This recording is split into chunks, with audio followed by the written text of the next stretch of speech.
Iran ने वाज़ेह किया है कि बार बार मौक़िफ़ बदलने से अमरीका काबिल एतबार नहीं रहा। पाबंदियों से मुतालिक ट्रंप का मौक़िफ़ बदलना नफ्सियाती मसला और मीडिया गेम है।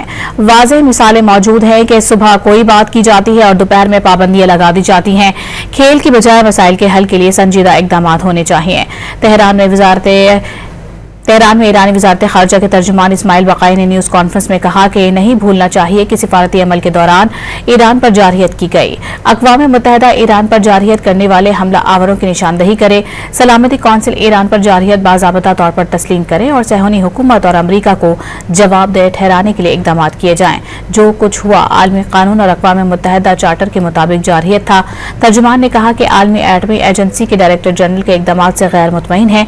ईरान को यकीन है कि एजेंसी के डायरेक्टर जनरल ने अपनी जिम्मेदारियां अदा नहीं की। जो कुछ हुआ वह बैनुल-अक़वामी कानून और अक़वाम मुत्तहिदा के चार्टर के मुताबिक हर लिहाज से जारहियत था।